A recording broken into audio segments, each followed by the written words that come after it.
Hello, everyone, and welcome back to Randy's Old Time Radio Shows. And prepare yourselves for a journey beyond time, beyond logic, and possibly beyond grading curves. Tonight, we open the portal to Dr. Dimension, the thrilling, chilling, and occasionally confusing chronicles of one slightly off-centered college professor and brave, bewildered students who cracked the code of time travel and decided to ride the chaos like it's part of the curriculum. With a whir of gears and a questionable safety plan, they tumble through time, never quite knowing where or when they'll land. So buckle in, adjust your lab goggles, and whatever you do, don't touch the blinking button. This is Dr. Dimension. Although Vivian was plenty peeved, she was still under control. She knew it wasn't exactly wise to commit violence upon the person of the prune leader. Nonetheless, it was her understanding that a stance of defiance, albeit mild, was always considered a stance of strength. It was best that the Grand Prune and the other prunes never consider her weak-willed, or how long would they allow her to hang on to her precious universities? So she stepped up to the Grand Prune, squared her shoulders proudly, extended her hand, and flicked a finger at the tip of the Groucho Marx mask the creature wore. The rubber band that held it on snapped. The mask fell off. Oh, my God! How is that silly-looking thing going to stop the prunes from conquering Earth? When placed up to my eye like so, my thought waves are channeled through it, focused into a vortex, and then directed outward again by the lenses of the glasses by the directional vector of my latent psi forces. How's that going to deal with the incredible powers the prunes clearly have? Let me show you something, my dear. If my theory is correct and soldering skill is accurate, then something interesting should happen here. He placed the light up to the lens, directed it, and clicked the power on. The small bulb shone brightly, and brighter still as it accumulated in the crystalline cache of the lens. Round and round it rolled through the glass, vortexing out and then streaming on the edges, up and up and up through the wires it shot, glowing. Then, in an instant exultation of exhalation, the light flamed out from the lens in a coherent flash of concentrated energy. It sounded like a god clearing his throat. It laid waste to everything in its path, cutting a biting swath through metal and plastic and glass. I shall call it a laser. Why? Sounds like an anagram. Let's see. Light amplified through stimulated emission of radiation? I was thinking more along the lines of, let's attack the sucking extraterrestrial rat. Yahoo! Geronimo!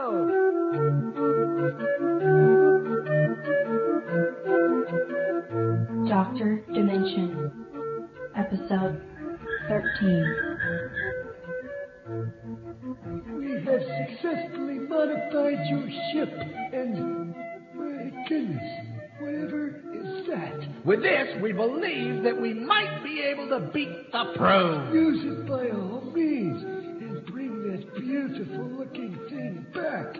I have a few worlds I'd like you to blow up for me. Sorry, Don. We don't do that sort of thing. Yeah, well, just a thought. Defeating the prunes will be sufficient. Walk this way, please. They followed Don Delamonte and his hatted goons down to the shuttle bay where their engineering confederates had been working on the ship.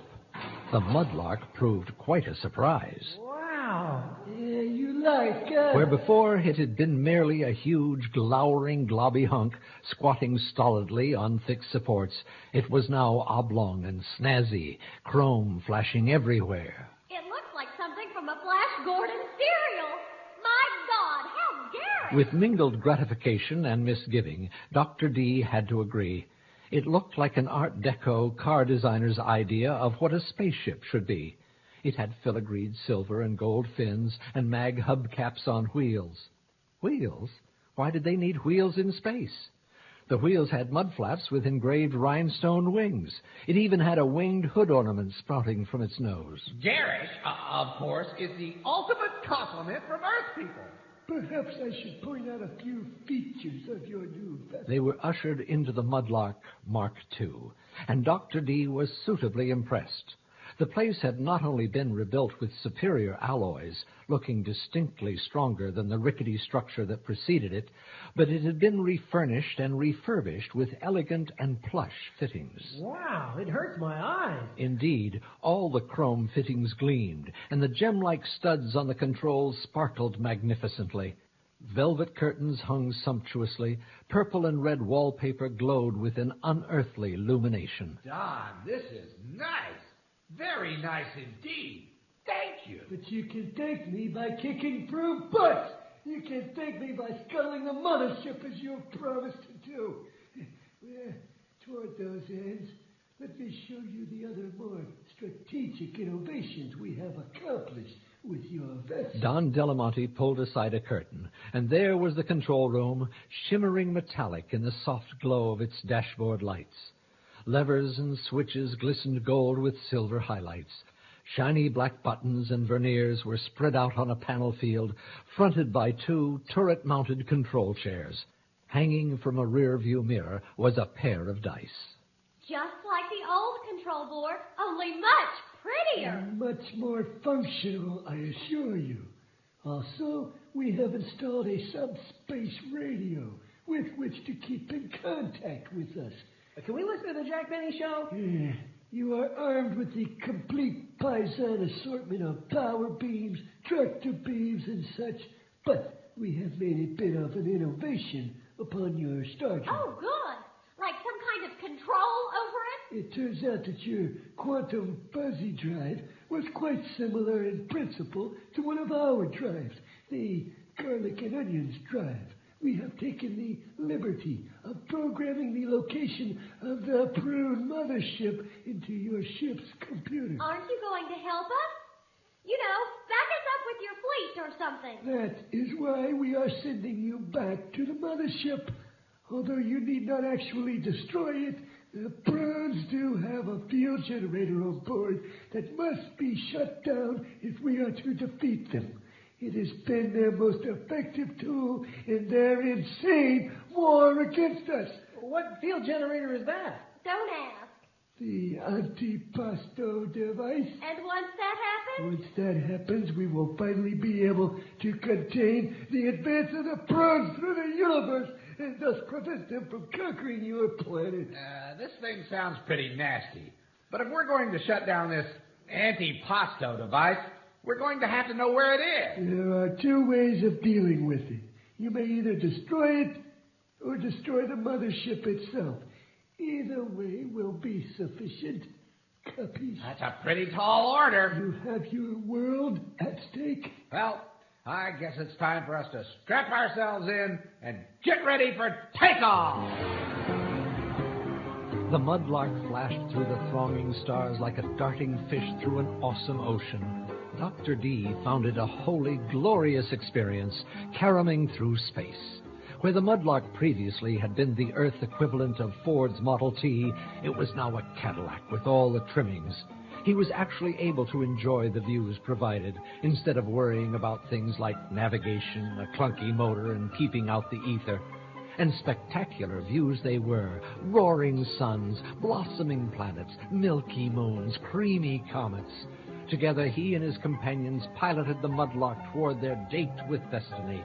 Dr. D hadn't had a date for a long time, and he was looking forward to it, setting his attention upon the duty that was before him, saving Earth.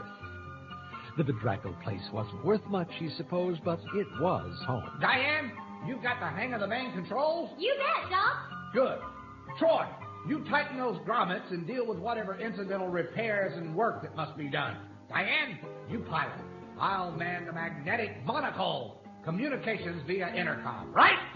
Well, gang, prunes, here we come! He situated himself in the bubble and strapped himself in.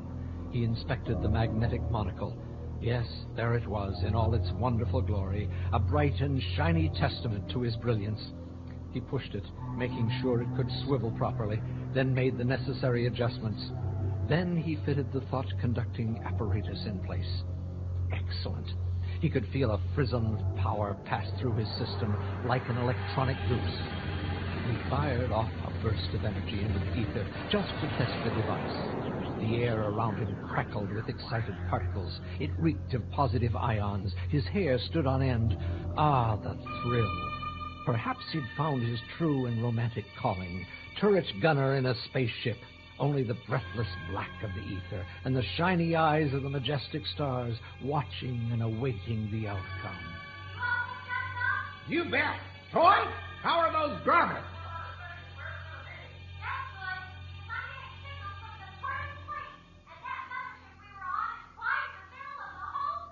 Do they detect us yet? Good. We'll dive in straight for the mothership. We deal with that, and they won't be able to invade Earth. You bet, Diane. Who would have guessed it last year when the mudlark was just a gleam in my eye that we'd be fighting space battles today? Well, just goes to show you, science is a wonderful thing. Diane's readings soon became visual fact. Dr. D could see spread before them a vast armada of prune ships, and in the very midst, like a bullfrog amid a horde of tadpoles, was a most ferocious and lumpy sight. Against the blazing field of stars, the prune mothership.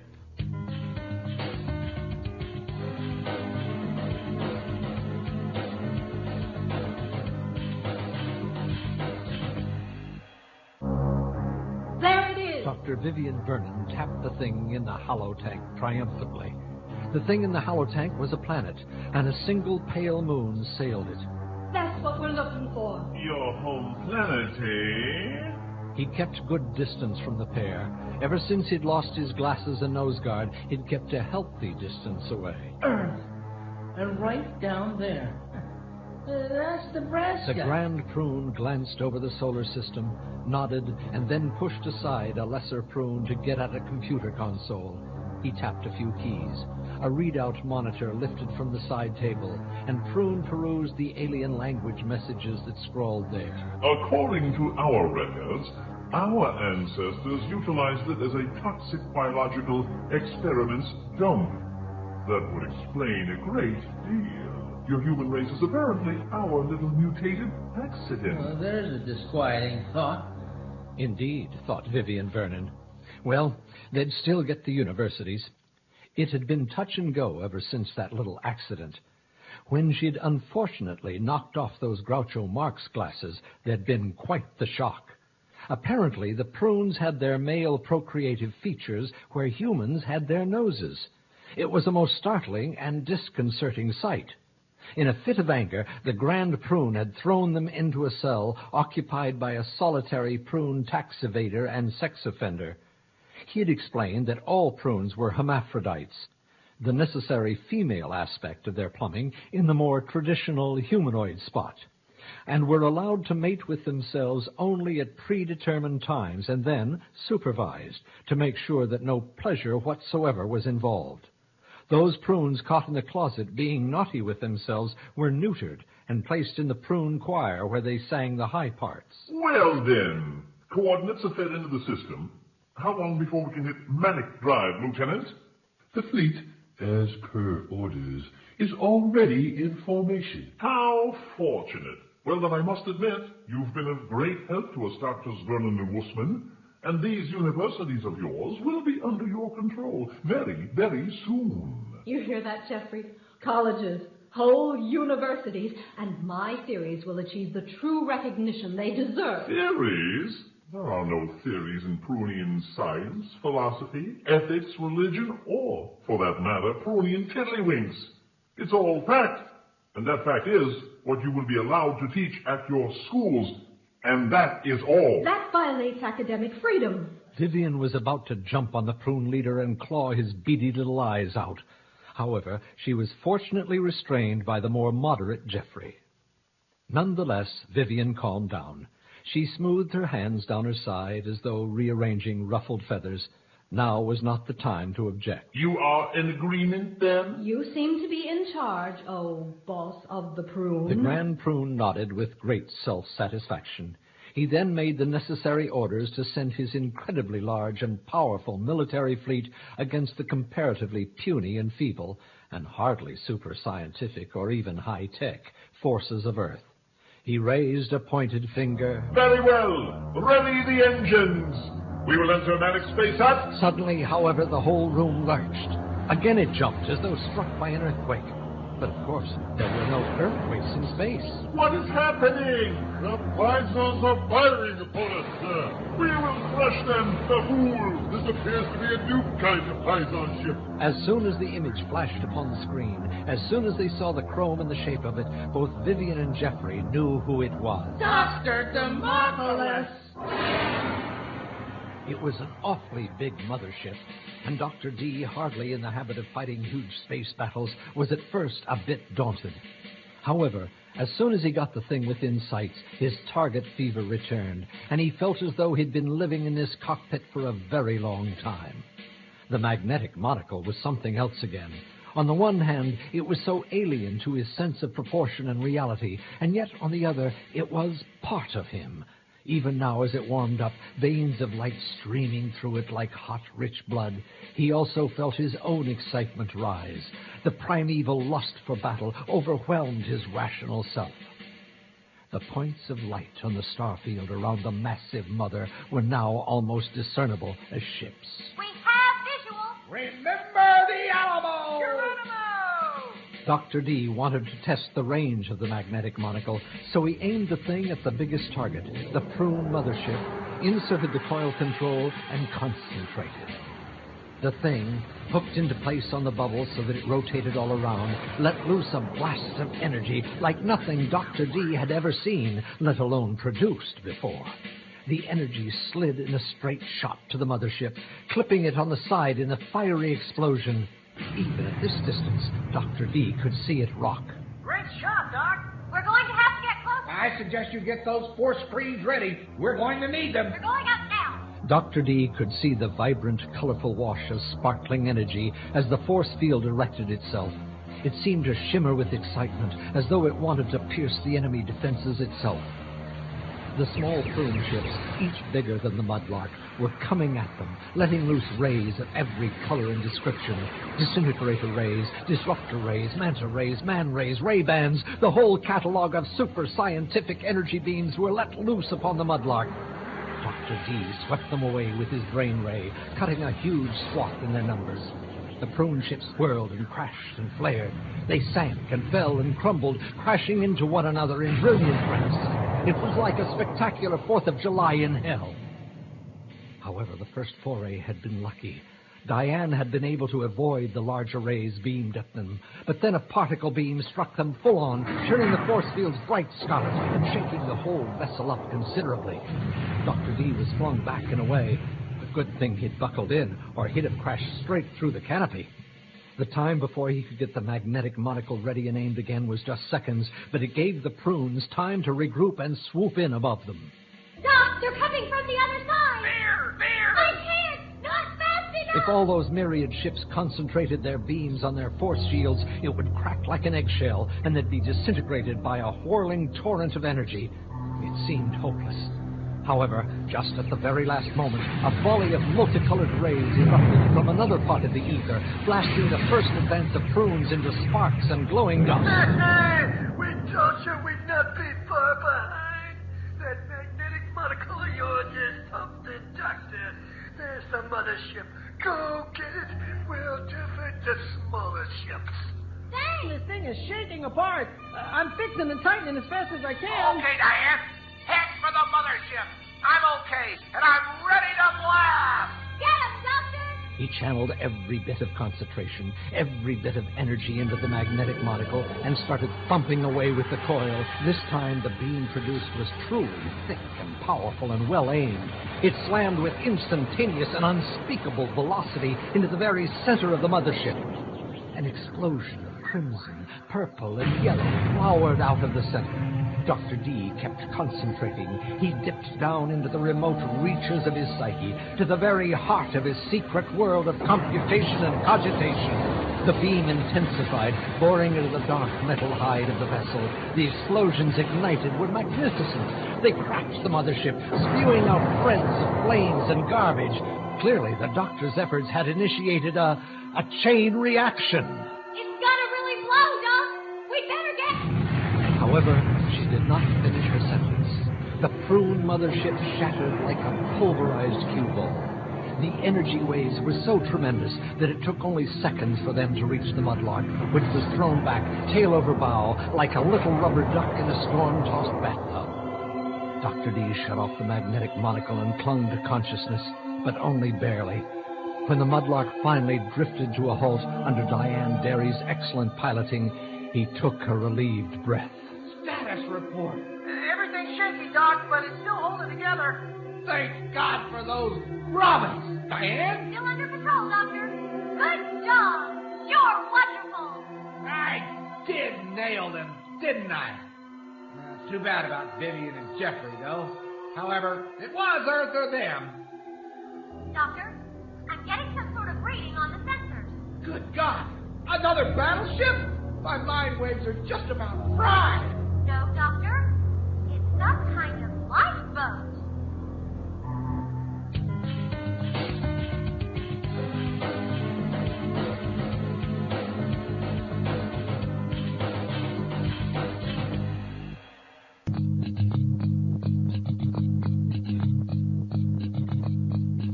Dr. Dimension by John DeChancy and David Bischoff. Produced and directed by Steve Ziplo for Ziplo Productions. Featuring the voice talents of John David Rose, Gil Gilbert, Porter Thompson, Candace Cullen, Brad Dolan, Whitney McDaniel, John Earing, Russell Jones, Betty Starrett, and Steve Ziplo. Engineered by Brad Dolan. Music by Tommy Beaumont.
And tightening as fast as I can. Okay, Diane. Head for the mothership. I'm okay, and I'm ready to blast. Get him, Doctor.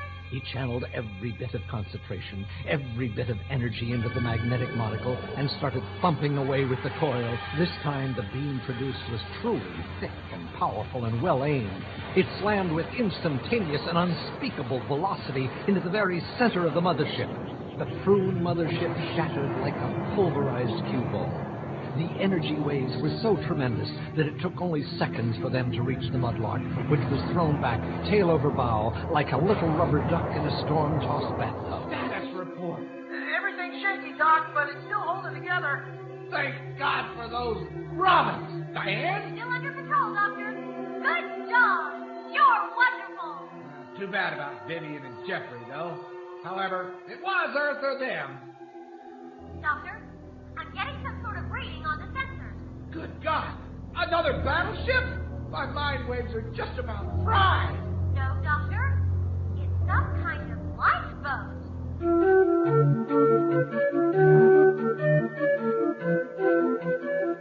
Dr. Dimension, Episode 14.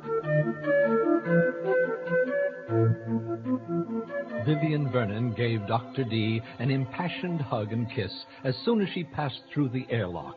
another nifty Paisan addition to the ship. Dr. Dimopoulos was so nonplussed, he didn't even try to cop a feel. Dr. Jeffrey Wussman, however, was not quite so happy. You've ruined the chances for Earth's peace and happiness. Damn your eyes. Ow! Sorry about him, folks. You can tell by his new clothing he's not the same old lovable Jeffrey. You see, the prunes got hold of him and scrubbed clean that puny brain of his. Well, I'm not sure I trust you, but I'm glad you're still alive.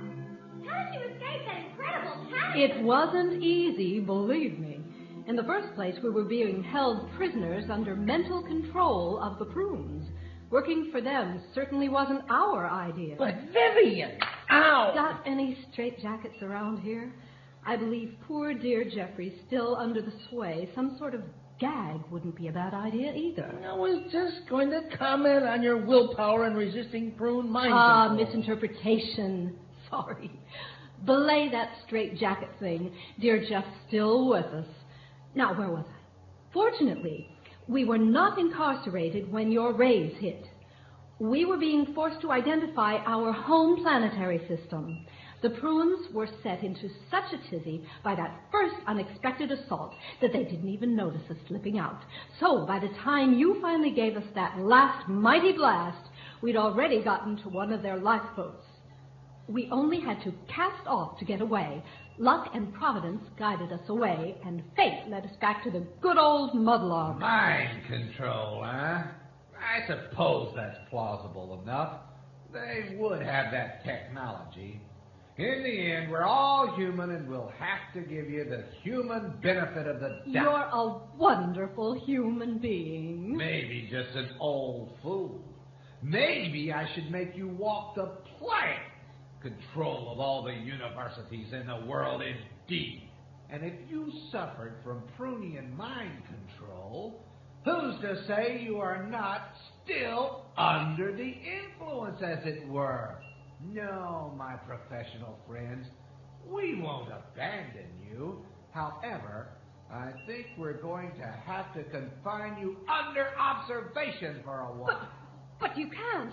If I get cooped up with this loon again, I'll go absolutely nuts myself. I'll have time to teach you the 999 basic tenets of the Enlightened Way philosophy. Oh, you've got to help me, Doctor. I beg of you.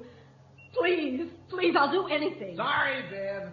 We'll deal with this whole matter again once we get the physics department back in order. Under my command.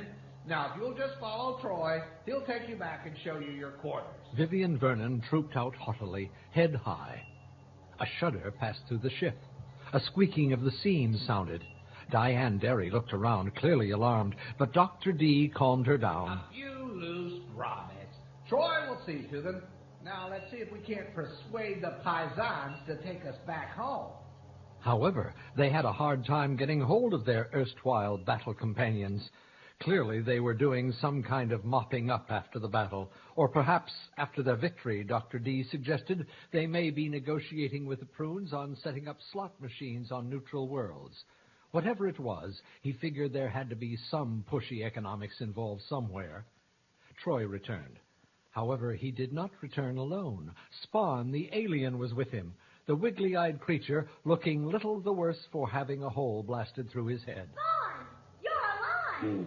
The rumors of my demise were entirely exaggerated. I just had a hole in my head and stopped breathing. A little ploy to distract those to whom I owe vast sums. It worked, didn't it? There's still a little matter of this hole, but it will mend soon enough. Fortunately, my brain is located in my nether regions rather than in my head. Hey, that's where the doc says mine is. Only occasionally, Troy. Well, Spawn, there does seem to be a bit of a problem. We're going to get the paisans to scoot us back to Earth, and it's going to take quite a bit of work to conceal a spaceship, let alone an alien creature. Don't worry about me. I see you've got a nice little example of a prune lifeboat in your airlock. Just loan me some tools and supplies, and I'll cobble up a quick, sporty little warp drive, and I'll just be on my way. Give him some tools, Troy, and some of that bean pizza. That should do it. Sure thing, Doc. Okay, come on, Spawn. We'll fix you right up. Maybe you can give me a quick course in drive mechanics or something. Yeah, I was wondering, how exactly do you make that thing work? I still can't get hold of the Python. I'm beaming at a call, but there's no response. Give him a little while, my dear. I'd better take a look at how well we're holding together. He was interrupted by a blazing flash of light and the sudden materialization of a quite bemused-looking being, Krillman. Krillman from the AAA. Good grief! What's been going on here? You were supposed to send us home. Instead, you dropped us straight into the prune mothership. Yeah, sorry about that little miscalculation. Let me do some calculations on this little device of mine. It appears I fucked things up quite awfully in the balance of power here. I'm going to have hell to answer for to the elders. They'll demote me for sure. Hey, what am I going to do? Well, for starters, you can get us back to Earth like you promised. Now, things really aren't that bad. I'd say all in all, if anything, the prunes were due for a setback. They were out to conquer our part of the galaxy, including Earth, and set up a most tyrannical system. You might mention that to your leader. You tell us to. Do you think that you really should be running about the galaxy with this proclivity for error, Krillman? I couldn't do better. If only I could get a chance. Well, I'll tell you what. We'll make a deal. You get this ship back to Earth, and we won't report. Really? This whole incident will be just a little blip on your elders' bureaucratic system. You play your cards right, they won't even know it. And we've got another fella here by the name of Spawn. Don't tell me I did the same thing to his ship. You've really got to get your coordinates straight, you poor thing. Well, I suppose a little numeric house cleaning is in order. Thank you, I'll do that. Good. You'll find Spawn in the life ship. Make whatever arrangements are necessary. And by the way, send back our friend Troy. I don't think Spawn needs him anymore. Certainly. Thanks, Doc. You two really are really swell people. I'll get to work on this whole thing immediately. Who says that God doesn't throw dice? Clearly he does, and bonked that fellow right on the nut. Do you think we can trust him this time? We're going to have to. If we can't get a hold of those Pythons, I don't understand it. Where are those guys?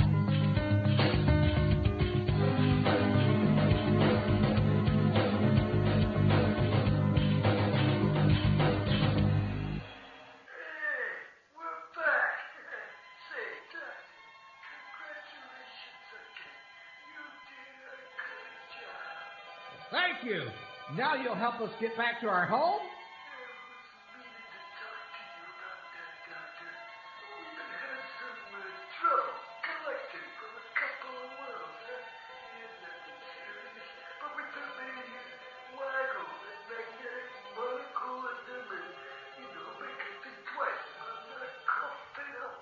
That wasn't what it was created for. Oh, come on, Doctor. You can give us a little of your time. Nobody will get hurt. This point, you owe us. Diane, turn it off. Make it look like there's interference. Krillman, can you get us back to Earth right this time? I think I see what the problem was before. Fine. And the aliens, Spawn. Tell him to push off in his lifeboat, and I can help him as well. Oh, you can tell him that yourself when you get the chance. Diane, go get Troy out of the boat and in here. Preferably strapped into a chair somewhere. Both of you. You got it, Doc. Krillman, how long will it take you to do your cosmological magic? About 90 seconds. Fine. You make sure that Diane and Troy are back, and you do it. Understand? And this time, make sure it's Earth, USA, Nebraska, Flightheimer University. Got it? No problem, Doc. I certainly hope not. Don Delamonte, are you there? Sure, Doctor. Little problem with communications. Look, I can make this deal even sweeter for you. Make your life easy back order when we connect with our counterparts there. No money on the side never hurt anybody else. That sounds most interesting. But I'm confused, Don. You never mentioned this aspect of your business before. Threatening worlds? I thought you all were the good guys. We are. We stand for a little fun in life, eh? A little joy, a little vino, some song, a nice game of craps. What more can one want, eh? These people who don't play with the rules, though, they need to be not. I suppose I could accommodate you. Besides, I rather enjoyed using my new invention, and after all, if it weren't for you, I wouldn't even have invented it. What's the plan, then?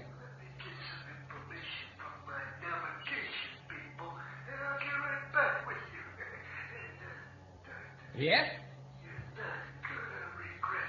Over and out, Don. I'll talk to you later. Later than you think, my friend. Diane, Troy, strap yourself into your chair. Oh, boy. Maybe I'll get back in time for the Saturday football game. Is Spawn set? Yes, he's got provisions and some tools. He's already working on a drive.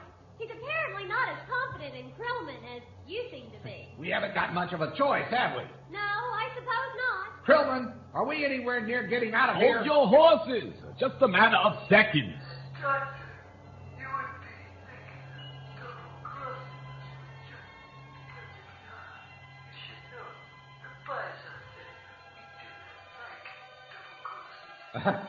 Nor does anyone, I shouldn't think.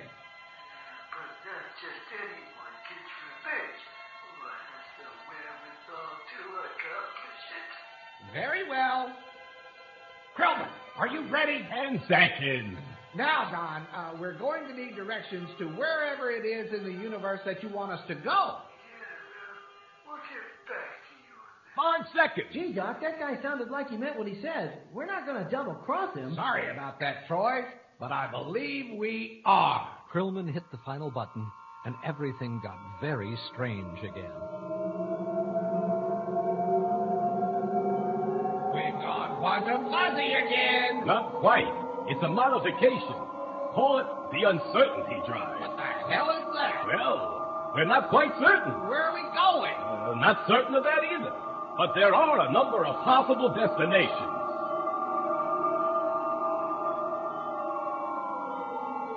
Soon the blurriness disappeared, and Krillman rose from the control panel. Well, folks, it's closing time. Everyone had rushed to the viewport. Hanging against the starry backdrop was a khaki-colored planet mottled with darker areas that might once have been oceans. It looked a little like Earth's moon, minus the craters, or at least no craters were visible from this distance. Streaks of white banded the world here and there, clouds presumably, so there was an atmosphere. That doesn't look like Earth. It's not. Krillman, you miserable, rotten, no good. Rough crowd, woo! I've played some tough rooms before, but this is the worst. You haven't seen anything Take yet. it easy, Viv. Krillman, what's the meaning of this? Well, I guess it's time I leveled with you people. Yes, it certainly is.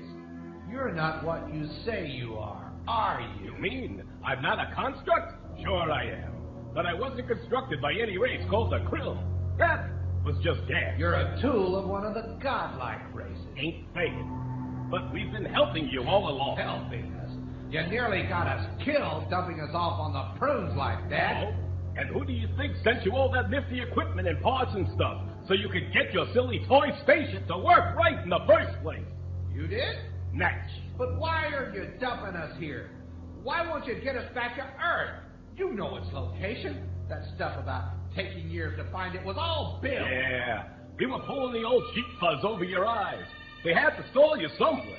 We can't let you go back to Earth with all this fancy technology. Why not? Not just get it. What do we do now? That's up to you guys. You got a planet down there that's not a lot different from Earth. Got air, water. Well, not a lot of it. Most of it's dried up. But there's food and everything. Well, not really food. There's animals you can hunt and that sort of So thing. let me get this straight. You're ditching us here, abandoning You us. still have your ship.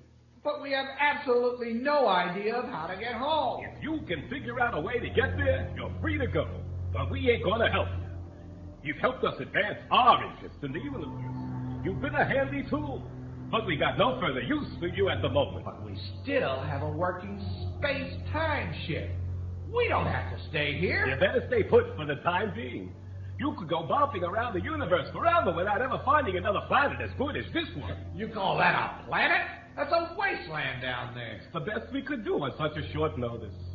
Well, folks, for my last number, I'd like to... Let's get him! Diane, Troy, and Wussman followed Dr. Vernon's lead. They lunged as one, trying to get their hands on Krillman's pudgy body. Whoa! I gotta talk to my agent. Krillman promptly disappeared, leaving the humans grasping at air. Rat! He's not a rat. He's a mouse going to rat night school. Forget him, kid. What should we do now? Try another random jump? Keep spinning the wheel until we come up winners? You mean find Earth that way? It might take forever. Well, let's take a vote. All in favor of landing on this dirt ball, this planet, if you can call it that, say aye. Okay, it's unanimous. I'll just hit one of these buttons and we'll spin the wheel again.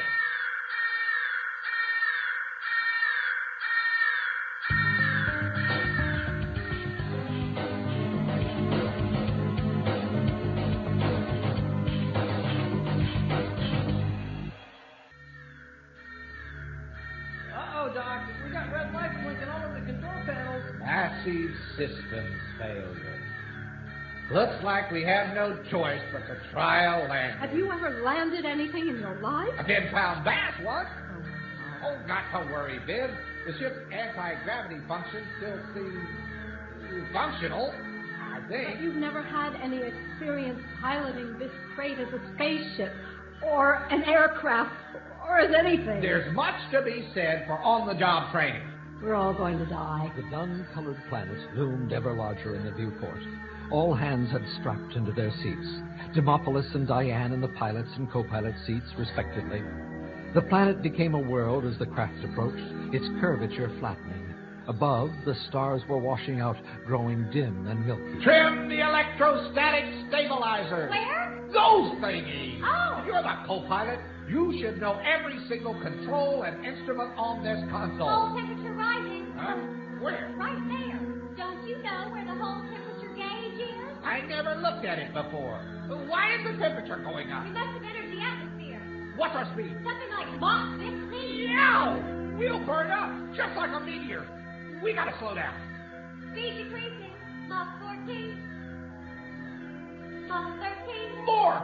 Gotta slow down more! Mach 12. We're all going to die. It's been my fervent hope that we would one day die together, my darling. Die by yourself, you little toad. No, don't reject me now, darling. Not at a time like this, You weasel. Charming couple. Anti-gravity malfunctioning. Uh-oh. We're pretty much okay in the uh-oh department. Everyone here can uh-oh just about as good as you can. Doc, I'm sorry, but I think it's curtains for us. I'm too young to die. I'm with you, my love. Shut up, you odious little worm. Vivian, you know you love me. Oh, I loathe you. I despise you. You make me sick. Denial, just denial. What's our altitude? 40,000 feet now. Dr. D, we're slowing down, but we're dropping like a rock. Demopolis continued frantically trying to control the craft, which had now begun to buffet. A high-pitched howling sounded through the hull. The planet's surface came up fast. The terrain was arid, bleak, and mostly flat, barring the odd range of craggy mountains or the stub of an eroded butte or two. Brace yourself! Demopolis, if we die, I'll kill you. Uh-oh. Did he say uh-oh? He did. He said, Uh-oh! Every light on the instrument panel is flashing. 20,000 feet. 15. Oh, I'm 12, sorry, but it looks 10, like we're going to... 9,000.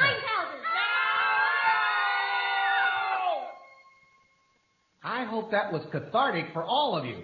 Actually, we're going to hit the ground at a mere 100 feet per second. It will be a calculated controlled crash. Whoops. Make that 200 feet per second. No, 250. We can make it. Don't give up hope, Dr. Demopolis. Don't call me that anymore. From now on, I will be known as Dr. Universe. No. Doctor Quantum. No. What the hell is the matter, you insane fool? I know. I will be called Dr. Dimension.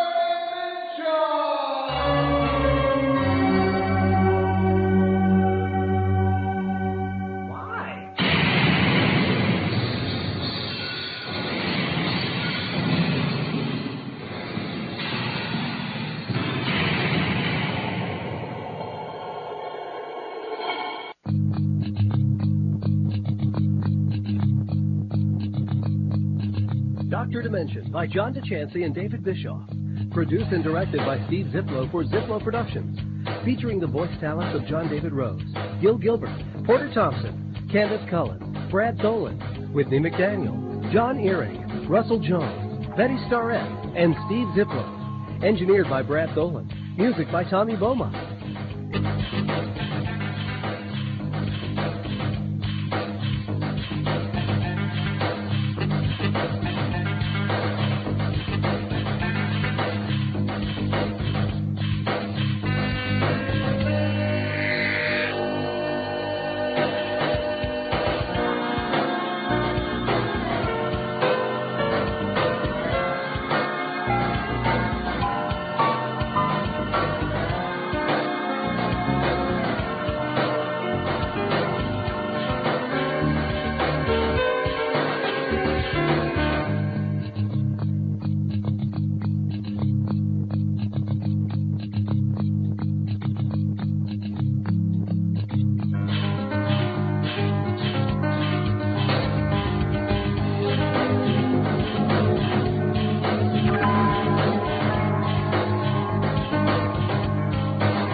Well, folks, that's all for this episode here on Randy's Old Time Radio Shows. Now, bringing these golden oldies back to life takes no small amount of time and effort from our good friend Randy, cleaning up the audio, converting the files, and making sure each show has the best audio possible. If you've enjoyed the program and you'd like to help keep these classics on the airwaves night after night, why not consider a small donation? Every penny goes straight to supporting Randy's work and helping this channel stay on the air. You'll find the links down in the description below. And for those of you kind souls who've already given, Randy tips his fedora to you. Your support truly keeps this old radio spirit alive. Thanks ever so much. And until next time, keep those dials tuned and keep the memories rolling.